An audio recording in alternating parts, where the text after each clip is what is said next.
오늘 하나님의 말씀 같이 읽겠습니다. 고린도전서 6장이죠. 6장 우리 1절에서 11절 말씀 같이 읽겠습니다. 6장 1절에서 11절 말씀입니다.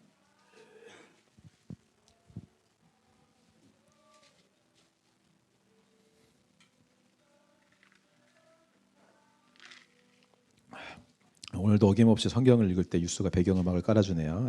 너무 좋습니다. 우리 한 절씩 같이 교독하도록 하겠습니다. 너희 중에 누가 다른 이와 더불어 다툼이 있는데 구태여 불의한 자들 앞에서 고발하고 성도 앞에서 하지 아니하느냐. 성도가 세상을 판단할 것을 너희가 알지 못하느냐. 세상도 너희에게 판단을 하겠거든 지극히 작은 일 판단하기를 감당하지 못하겠느냐. 우리가 천사를 판단할 것을 너희가 알지 못하느냐. 그리하거든 하물며 세상 일이랴.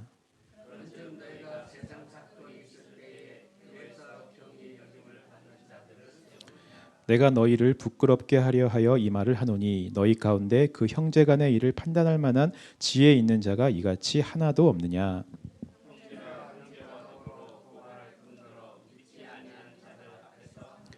너희가 피차 고발함으로 너희 가운데 이미 뚜렷한 허물이 있나니 차라리 불의를 당하는 것이 낫지 아니하며 차라리 속는 것이 낫지 아니하냐. 불의한 자가 하나님의 나라를 유업으로 받지 못할 줄을 알지 못하느냐. 미혹을 받지 말라. 음행하는 자나 우상 숭배하는 자나 간음하는 자나 탐색하는 자나 남색하는 자나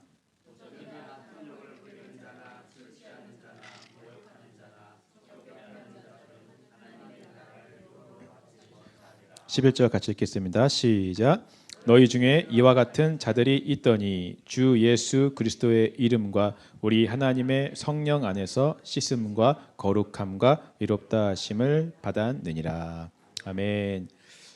우리가 지난주 5장에서 이 고린도 교회 안에서 굉장히 심각한 음행의 문제가 발견된 것을 살펴보았습니다. 예수님의 몸된 공동체 안에서 그 몸 전체를 위협하는 아주 심각한 죄 문제가 발견이 되었는데 이 고린도 교인들은 어떻게 했습니까? 이것을 해결할 생각을 하지 않고 전혀 엉뚱한 데다가 막 힘을 빼고 있었습니다. 첫 번째로는 이 죄를 그냥 쉬쉬하고 덮었으면 조용히 넘어갈 일인데 누가 이 죄를 드러내고 밝혔냐면서 이 죄를 드러낸 사람을 찾는데 막 힘을 허비했죠. 두 번째로는 또 죄를 지은 이 가정이 좀 사회적으로 지위가 높고 교회에서 영향력이 있다고 해서 그 사람의 죄를 덮어주려 하고 넘어가려고 하는데 또 거기에 힘을 뺐습니다. 마지막으로 자기들이 책임지지 않으려고 바울에게 또 이 모든 책임을 전가하려고 하는데 힘을 빼고 노력을 했었던 것을 우리가 볼 수 있었죠. 오늘 6장도 지난주 5장과 계속 이어지는 그런 내용입니다. 사실 이 본문에 대해서 그동안 학자들의 입장은 이 6장의 1절부터 11절까지의 본문이 갑자기 끼어든 뜬금없이 끼어든 본문이다라고 많이 생각을 했었어요. 왜냐하면 5장에서 계속 그 음행의 죄에 대한 부분이 나오고 갑자기 6장 1절에서 11절까지 소송과 재판에 대한 이야기가 나오고 다시 그 다음부터 음행에 관련된 죄가 나오고 또 7장에서도 계속 음행에 대한 이야기가 나오고 있거든요. 그래서 이 소송과 재판에 관련된 이 부분은 갑자기 끼어든 굉장히 뜬금없는 본문이고 앞뒤에 나오는 그 음행의 죄와는 전혀 상관이 없는 그런 본문으로 많이 해석을 했었습니다. 그래서 목사님들도 그냥 단순히 교인들끼리 뭔가 사소한 여러 가지 문제가 있을 때 세상 법정으로 가지 말고 교회 안에서 해결해라 이런 정도로 해석을 하고요. 밖에 가지고 나가면 그게 무슨 망신이냐, 교회 망신이다, 교회가 그런 거 해결할 만한 능력도 없냐, 뭐 이런 식으로 설교를 하고 해석을 했었어요. 근데 최근에는 성경이 많이 아주 깊이 있게 연구되면서 제가 말씀드렸듯이 바울이 굉장히 글을 잘 쓰는 사람이라 그랬잖아요. 이 바울의 글을 쓰는 그 수사학과 문학적으로 이것을 분석해 보았을 때 문장이 다 연결이 되고 다 짝을 이루고 있다는 것이 증명이 되었습니다. 그래서 갑자기 이 본문이 튀어나온 본문이 아니라 앞장과 뒷장과 다 짝을 이루고 있고 연결이 되고 있고 이어지는 내용이라는 게 증명이 되었고 사실 그것을 더 많이 이제는 받아들이는 입장인 거죠. 결국은 이 소송에 관한 재판에 관한 역시 음행과 같은 죄와 관련된 이야기다라고 하는 것입니다. 저 역시 오늘 그런 입장에서 여러분들에게 오늘 본문을 좀 말씀을 드리려고 합니다. 자, 그렇게 본다면 우리가 지난주에 이제 고린도 교인들이 죄 문제 자체를 해결하려고 하지 않고 엉뚱한 데 힘을 빼고 거기에 신경을 쓰고 있었다라고 얘기를 했잖아요. 오늘 본문의 내용도 그러한 시도 중에 하나라고 우리가 생각해 볼 수 있습니다.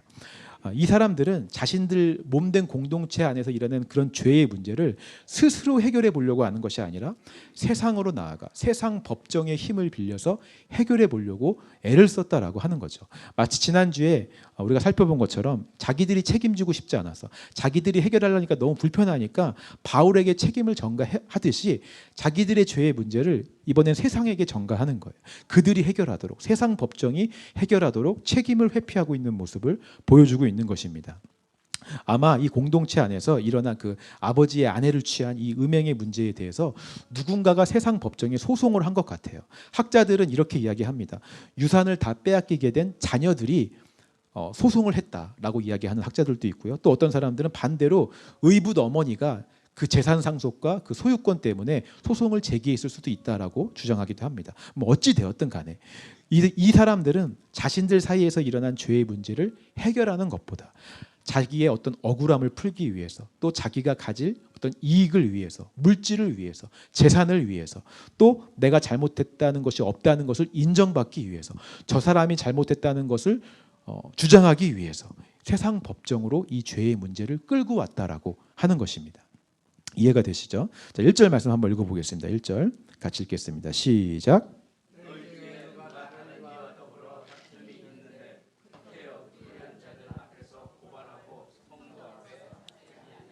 바울은 굉장히 책망하고 있습니다. 어떻게 죄의 문제를 불의한 자들 앞에서 고발하냐라고 이야기를 하고 있죠. 바울은 지금 이 문제를 어떤 교인들 간의 잘잘못을 가리거나 억울함을 풀거나 시시비비를 가리는 문제로 바라보고 있지 않습니다. 바울은 명확하게 이 문제를 죄의 문제로 바라보고 있어요. 그리고 바울은 이 죄의 문제는 예수님만이 해결할 수 있다라고 믿고 있습니다. 그렇기 때문에 어떻게 이 불의한 이 죄의 문제를 불의한 자들, 세상 사람들 앞에 갖고 가서 해결을 받으려고 하느냐라고 말할 수 있는 거예요. 세상 법정 역시 불의한 자들이 가득히 모인 곳입니다. 그들은 우리와 같이 죄를 해결할 수 없는 똑같은 죄인들이에요. 다 죄의 본성을 안고 가는 사람들입니다. 거기서는 우리의 근본 죄 문제를 해결할 수 없다라고 하는 것입니다. 죄의 문제는 죄가 없으신 불의한 자가 아니신 참 의인이신 예수님만 해결할 수 있는 줄 믿습니다. 이런 바울의 가치관은 그 앞장을 보면 더 명확하게 나타나요. 우리 그 앞장 5장 13절 말씀 한번 읽어볼까요? 5장 13절 말씀 같이 읽겠습니다. 5장 13절 시작.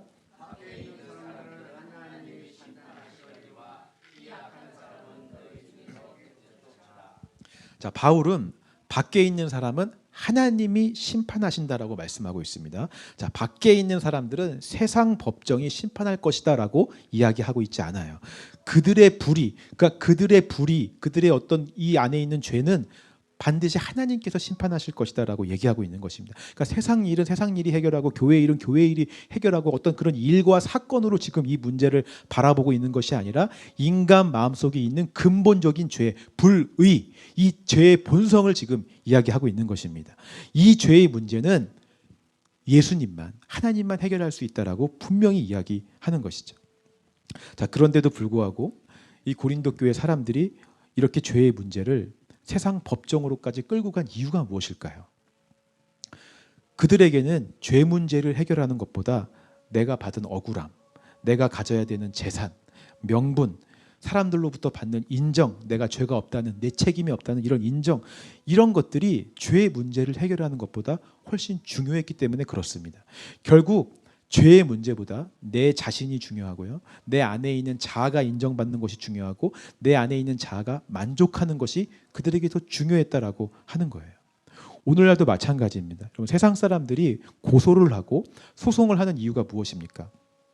뭔가 내가 억울한 일을 당했고 부당한 일을 당했고 상대방은 잘못을 했고 그에 대한 책임을 지고 합당한 벌을 받아야 되고 나는 또 합당한 보상을 받아야 된다라고 생각을 하기 때문에 세상 법이라고 하는 것을 이용해서 우리는 소송을 하고 고소를 합니다. 맞습니까, 여러분? 고소의 목적은 그것이잖아요. 누구 잘못인가? 누구 책임인가? 법적으로 판단해서 책임질 사람은 책임지고 보상받을 사람은 보상받는 게 하는 게 세상 법으로 하는 소송의 이유인 것입니다. 분명히 세상을 살아갈 때는 이런 것들이 필요합니다. 제가 사역했던 여러 교회 안에서도 이런 일들이 참 많이 있었어요. 어떤 성도분들은 친남매 간에 소송을 해서 법정 싸움을 하는 것을 보았습니다. 그러니까 사업체 하나를 두고 이권 싸움을 하는 거죠. 이게 내 거다, 네 거다 막 이러면서 아주 친형제가 아닌데 친남매가 아닌데 긴 시간 동안 이 문제를 가지고 몇 년 동안 법정 싸움을 하면서 서로 피폐해지는 모습을 제가 옆에서 보았습니다. 또 어떤 분은 교회 안에서 한 사람이 자기에 대해서 계속적으로 험담을 하고 다니는 거예요. 다른 사람들에게 막 안 좋은 이야기들을 하고 다니는 거죠. 근데 이 사람 때문에 너무 정신적인 스트레스를 받고 너무나 힘들어서 이제는 도저히 내가 참을 수 없다. 내가 저 사람을 고소를 하겠다라고 목기실을 찾아온 성도분들도 있었습니다. 이런 것들이 들으면 충분히 이해는 돼요. 아, 정말 들으면 이렇게 할 수밖에 없었겠다. 이해가 되는 안타깝고 억울한 일들, 부당한 일들이 참 많이 있습니다. 세상에서는 분명히 이런 부당한 일, 억울한 일, 잘잘못을 가리기 위해 세상 법을 이용하고 소송과 재판을 이용합니다. 근데 우리는 지금 그런 것을 이야기하는 것이 아니에요. 그런 시시비비를 가리는 것을 이야기하는 것이 아닙니다. 바울은 그 안에 있는 좀 더 깊은 우리 안에 있는 본성을 지금 이야기하는 거예요. 그 소송을 하고자 하는 그 근본 죄의 본성을 지금 이야기하는 것입니다. 내 안의 자아가 옳다는 것을 인정받고 싶어서 소송을 하려는 그 마음, 내 안에 이 자아가 받은 손해와 부당함을 어떻게든 풀어서 내가 만족하고 싶다는 그 자아의 마음, 이 마음이 죄의 본성에서 비롯된 마음이고 이 마음만큼은 세상 법정이 해결해 줄 수 없다라는 것을 이야기하는 것입니다. 이 마음은 오직 예수님만 해결할 수 있다라고 하는 것이죠. 다른 것들은 시시비비를 가리고 억울함을 풀고 하는 것들은 세상 법정에서 판결이 나서 얼마든지 우리가 해결을 받을 수 있습니다. 내가 원하는 것을 이루고 만족함을 얻고 부당함을 풀고 억울함을 풀 수도 있어요. 또 이것은 세상 법정에서 법으로 풀 수 있지만 근데 똑같이 또 다른 상황을 만나면 또 튀어나오게 되는 문제들이라고 하는 거죠. 이 자아의 본성은 계속해서 자기를 만족시켜달라고 계속해서 소송하고 계속해서 싸울 수밖에 없어요. 또 사람들을 소송하게 되고 자기의 원하는 걸 들어달라고 또 고소를 하게 되어 있는 것입니다. 그러니까 비유로 얘기하는 거예요. 실제로 고소를 한다는 게 아니라. 그러니까 중요한 것은 눈에 보이는 어떤 이런 사건과 상황을 처리하는 것이 아니라 내 안에 있는 이 근본 자아의 마음, 끊임없이 송사하고 끊임없이 소송하고 나를 만족시키고자 하는 이 자아의 마음을 먼저 해결하는 것이 가장 중요하다라고 하는 것입니다. 이 죄의 문제를 해결하지 않으면 우리는 신앙생활 하면서도 이 마음에 지배를 받을 수밖에 없기 때문에 그래요. 우리 출애굽기 말씀 한번 읽어볼까요? 출애굽기 17장 1절에서 2절 말씀 한번 같이 읽어보겠습니다. 시작. 이스라엘 자손의 온 회중이 여호와의 명령대로 신방을 쳤으나 그 노종대로 하여 르비딤에 장막을 쳤으나 백성이 마실 물이 없는지라. 백성이 모세와 다투어 이르되 우리에게 물을 주어 마시게 하라. 모세가 그들에게 이르되 너희가 어찌하여 나와 다투느냐? 너희가 어찌하여 여호와를 시험하느냐? 자, 지금 이스라엘 백성들이 하나님의 말씀을 따라서 르비딤이라는 곳에 이르렀습니다. 근데 거기에 도착했는데 마실 물이 없는 거예요. 자, 아주 화가 났습니다. 보니까 백성들이 모세와 다투고 있고요. 하나님을 시험하고 있다라고 이야기하고 있습니다. 여기서 다투다, 시험하다에 쓰인 이 히브리어 단어가 법정에서 쓰이는, 재판에서 쓰이는 단어입니다. 고소하다, 소송하다, 송사하다 이런 뜻을 가지고 있는 단어예요. 그러니까 지금 이스라엘 백성들이 하나님을 고소하고 있는 거예요. 하나님을 소송하고 있는 것입니다. 나는 애굽에서 잘 살고 있었는데 하나님이 여기까지 날 끌고 와서 물도 안 주니까 이거는 하나님이 잘못했다. 하나님이 나를 만족시키지 않고 나를 불편하게 했으니 하나님이 책임져라. 내가 손해를 입었으니 내 손해 하나님이 배상해라. 라고 지금 하나님께 소송하고 있는 것입니다. 고소를 하고 있는 거죠. 굉장히 어이없고 굉장히 황당한 일입니다. 지금 이 이스라엘 백성들이 하고 있는 일은 우리 상식으로 정말 이해가 안 되고 개념이 없는 행동인데 실제로 오늘날 많은 사람들이 이런 행동들을 하고 있다라고 하는 것입니다. 내 안의 죄의 본성을 해결하지 않으면 이 자아가, 우리 안에 있는 자아가 하나님도 소송할 수 있다는 거예요. 많은 사람들이 이렇게 이야기하죠. 하나님이 왜 선악과를 만드셨습니까? 다 하나님 잘못입니다. 선악과 안 만드셨으면 인간이 안 따먹고 죄 안 지었을 거 아닙니까? 하나님이 선악과 만드셨으니 하나님 책임입니다. 하나님이 책임지세요. 이것도 세상 논리와 나의 가치관과 기준을 가지고 하나님을 소송하는 거예요. 왜 나를 이런 가정에서 태어나게 하셨습니까? 왜 나를 이런 모양으로 만드셨습니까? 왜 난 키가 작습니까? 왜 난 돈이 없습니까? 저 사람은 왜 잘 삽니까? 다 자기가 불편하고 자기 자아가 만족하지 않은 것들을 하나님한테 가서 책임지라고 하나님께 소송하고 하나님께 따지는 모습들을 보여주고 있습니다. 이 안에 근본적인 이 자아의 문제, 죄의 본성을 해결하지 않으면 우리는 이렇게 하나님께도 따지며 소송을 걸 수 있다라고 하는 거예요. 세상의 법, 세상의 재판은 이런 것들을 이렇게 사람이 한번 따지고 나오기 시작하면 세상 재판, 세상 법은 철저하게 시시비비를 가립니다. 증거를 수집하고요, 증인들을 확보하고 변호사를 선임하고 해서 철저하게 시시비비를 따져서 판결을 내리죠. 한번 우리가 그런 것을 상상해 봤으면 좋겠습니다.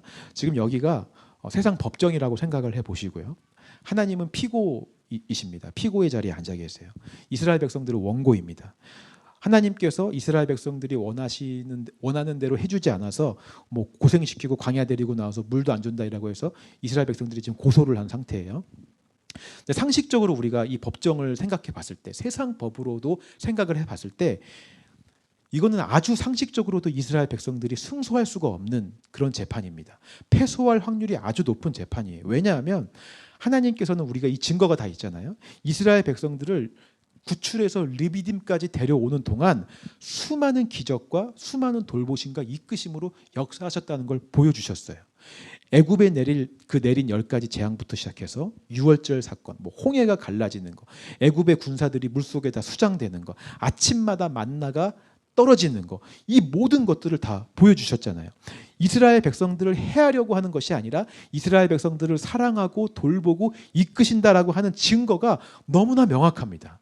하나님께서 이스라엘 백성들을 돌보시고 계신다는 이 명백한 증거와 그것들을 눈으로 목도한 증인들이 200만 명이 넘게 있는 거예요. 하나님은 무죄이시고 오히려 이런 소송을 건 이스라엘 백성들이 잘못했다라는 게 밝혀질 확률이 너무나 높은 재판인 것입니다. 오히려 이스라엘 백성들이 패소하고 그들이 처벌을 받아야 돼요. 여지까지 그들을 인도하시고 이끌어내신 하나님을 불신한 죄, 하나님을 반역한 죄로 이스라엘 백성들이 그 법정에서 처벌을 받고 처형을 당해야지 맞는 것입니다. 이것이 상식적으로 보는 세상의 법이잖아요. 근데 하나님은 어떻게 하셨을까요? 하나님의 법은 많이 달라요. 제가 하나님이라면 세상 법처럼 저 말 안 듣고 이스라엘 백성들을 그냥 처벌하고 처형하고 다 죽였을 것 같은데, 하나님은 어떻게 하시냐면 모세에게 지팡이를 들어서 저 반석을 쳐라라고 말씀하십니다. 여기서 반석이라고 하는 것은 하나님을 상징하고 예수 그리스도를 상징합니다. 그리고 모세가 들은 그 지팡이는 하나님의 법을 상징해요. 율법을 상징하고 있습니다. 마땅히 인간들의 그 불신의 죄, 하나님을 반역한 그 죄를 심판해야 될 그 율법의 법, 그 하나님의 지팡이가 인간들을 쳐서 그들을 멸해야 되는데, 하나님은 그것으로 자기를 치신다라고 하는 거예요. 반석을 치시는 거죠. 예수 그리스도 자신을 깨트리시고 자신을 부수셨다라고 하는 것입니다. 그리고 그 깨진 반석에서는 생수의 강물이 터져 나와서 오히려 불평하는 이스라엘 백성들의 목을 축이시고 그들을 살리시고 그들을 구원해 주셨다라고 하는 것입니다. 여러분, 놀랍지 않습니까? 이것이 하나님의 법이라고 하는 거예요. 하나님의 구원의 법이십니다. 세상의 법은 죽이고 심판하는 것에서 끝납니다. 그러나 하나님의 법은 그 법을, 죽이고 심판할 그 법을 사람에게 적용하지 않으시고 오히려 자신에게 적용하셔서 자신을 깨트리시고 자신을 십자가에 부수시고 깨트리셔서 우리가 받을 심판을 대신 지시고 우리를 살리셨다라고 하는 것입니다. 이것이 하나님의 법이심을 여러분 믿으시기 바랍니다. 그 예수를 말미암아 우리의 죄가 다 깨끗하게 사해졌고, 그 예수의 십자가에서 터지신 그 강물과도 같은 생수의 강이 이제는 우리의 배에서 흘러 넘치게 되었다라고 하는 것이죠. 이것이 우리를 구원하는 하나님의 법, 생명의 성령의 법임을 여러분 믿으시기 바라요. 세상 법은 내 자아의 만족을 위한 법이에요. 결국 그것은 잠시간은 나를 만족시킬지 모르지만 결국은 나를 죽이는 법입니다. 하지만 하나님의 법은 근본, 이 안에 있는 죄의 문제를 해결하는 법이고요, 영원한 영생을 우리에게 주시는 살리는 법인 줄 믿습니다.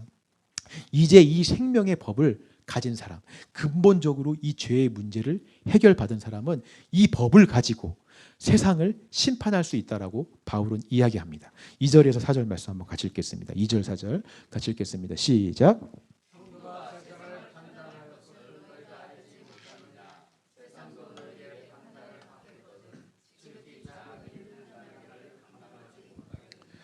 우리가 천사를 판단할 것을 너희가 알지 못하느냐. 그러하거든 하물며 세상 일이랴. 그런즉 너희가 세상 사건이 있을 때에 교회에서 경히 여김을 받는 자들을 세우느냐. 예수 그리스도의 생명의 법이 우리 안에 들어오게 되면 이 안에 그 법이 있는 자들은 세상 불의에 대해서 그리고 세상의 죄에 대해서 하나님이 기뻐하시지 않는 것에 대해서 분별할 수 있고 그것을 판단할 수 있게 된다라고 하는 것입니다. 이것은 우리가 옳고 그름을 가릴 수 있다라는 말이 아닙니다.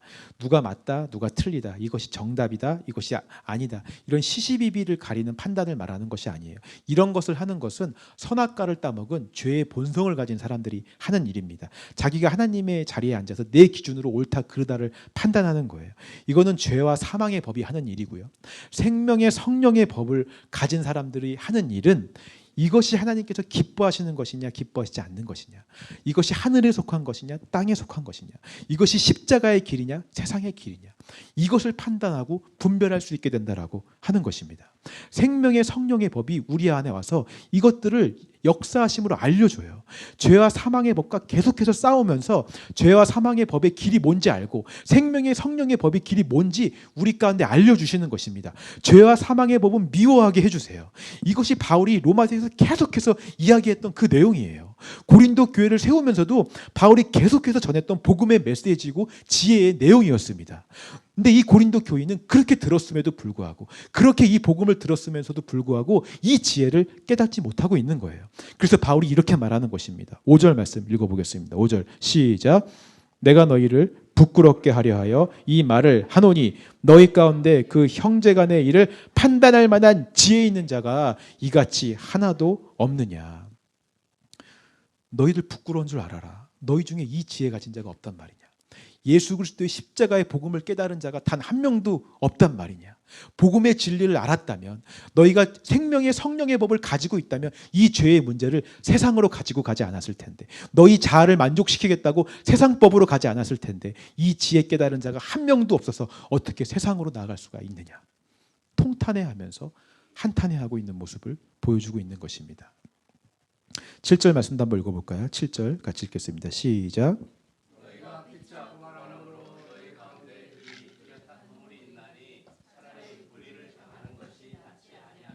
차라리 속는 것이 낫지 아니하냐. 자, 바울은 세상 법정으로 나아가는 것은 실패라고 이미 실패한 것이다라고 이야기를 합니다. 세상 법정으로 나아가는 그 순간부터 내 안의 자아, 이 죄의 본성을 해결하는 것이 아니라 이것을 만족시키겠다라고 하는 그 의도였기 때문에 이미 실패한 것이다라고 얘기를 하는 거예요. 차라리 바울은 그럴 바에는 너희가 불의를 당하는 것이 낫다, 속는 것이 낫다라고 이야기를 합니다. 세상에서 볼 때는 내 자아를 만족시키지 않고 내가 원하는 대로 이루어지지 않는 그 반대의 길을 가는 것이, 그래서 우리가 손해보고 뭔가 부당함을 당하고 억울함을 당하는 것이 불의를 당하는 것처럼 보이고 속는 것처럼 보일 수 있습니다. 근데 바울은 그럼에도 불구하고 그 길로 가라라고 지금 이야기를 하고 있는 것입니다. 예를 들면 이런 거예요. 제가 사역을 할 때 한 분이 상담을 신청해 오셨습니다. 그때 제가 휴가 기간이었는데도 그분이 너무 급한 상담이었기 때문에 제가 그분을 상담했기 때문에 잘 기억이 나요. 요지는 그거였습니다. 이분이 교회를 나가겠다, 교회를 옮기겠다라고 하는 것이 상담의 내용이었습니다. 그 이유가 뭐냐고 물어보니까 교회 안에 너무너무 싫어하는 사람이 있는 거예요. 이 사람이랑은 그냥 너무 안 맞아요. 하나부터 열까지가 다 안 맞아요. 그 사람의 말하는 행동, 말투, 몸짓 그냥 다 싫은 것입니다. 그래서 도저히 같이 있고 싶지가 않아요. 근데 그분 보고 너가 나가라라고 차마 말할 수는 없으니까 내가 나가겠다라고 지금 그 말을 하려고 저를 찾아온 것입니다. 우리가 교회 생활하면서 이런 마음이 들 수 있습니다. 이분이 이런 마음인 거예요. 내가 사회생활하면서 정말 힘들고 어려운 일이 많아서 교회에 나와서는 내가 좀 위로받고 평안함을 찾아서 좀 안식을 얻으려고 내가 교회에 나왔는데, 그리고 기도도 하면서 내가 필요한 것도 좀 하나님한테 응답도 받고 이런 평안을 찾기 위해서, 위로를 받기 위해서 교회를 나왔는데 왜 내가 저 사람 때문에 교회에 나와서까지 내가 불편해야 돼? 왜 저 사람 때문에 내가 내 마음을 써야 되고 내가 스트레스를 받아야 되고 신경 써야 돼? 나는 교회를 평안함을 위해 나오는데 저 사람 때문에 더 불편해. 안 되겠다. 내가 옮겨버려야지. 내가 나가버려야지. 이렇게 얘기를 하는 것입니다. 그러니까 이분은 이미 스스로 소송과 재판을 다 이 안에서 끝내버렸어요. 자기가 자기 자아의 변호사가 되었습니다. 그리고 스스로를 변론하고 정당화해서 이 자아의 만족을 위해서는 내가 다른 곳으로 옮기는 게 낫다라고 소송하고 판결을까지 다 내려버린 상태인 거예요. 나를 위한 재판을 다 끝내버린 거죠. 제가 그분에게 이렇게 이야기를 했습니다. 지금 집사님께서 당장 집사님의 만족과 어떤 평안함을 위해서 교회를 옮기겠다는 그 선택은 지금 당장은 집사님을 평안케 하고 만족시키게 하고 아주 잠깐은 편안하게 만들 수 있을 것입니다. 하지만 근본적으로 집사님 안에 있는 그 근본 죄의 본성, 이 자아의 마음은 해결할 수가 없습니다.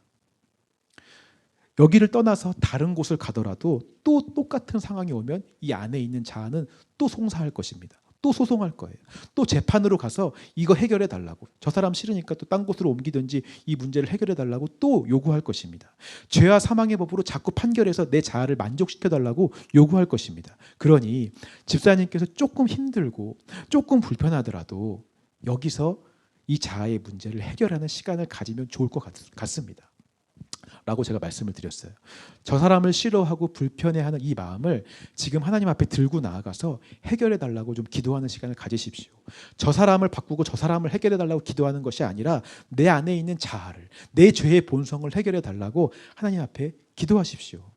제가 드린 이 말이 바울이 한 말과 동일한 말입니다. 차라리 내가 불의를 당하고 차라리 내가 속는 것이 낫지 아니하냐. 내 자아를 좀 불편하게 하는 것입니다. 내 자아를 만족시키겠다고 내 자아가 원하는 대로 죄와 사망의 법으로 막 순종해서 그걸로 판결 내리는 것이 아니라 생명의 성령의 법에 순종하는 시간을 좀 갖는 것이죠. 세상이 볼 때는 이것은 불의를 당하는 것처럼 보여요. 속는 것처럼 보여요. 억울하고 바보처럼 무시당하고 왜 그렇게까지 해서 고통당하고 스트레스 받아야 돼? 참 바보처럼 보이죠. 그러나 예수님도 그 길을 걸어가셨습니다. 하나님이신 예수님이 인간의 모습을 입고선 인간 법정에서 재판을 받으시고 십자가에 달리신 것만큼 불의가 어디 있어요, 여러분?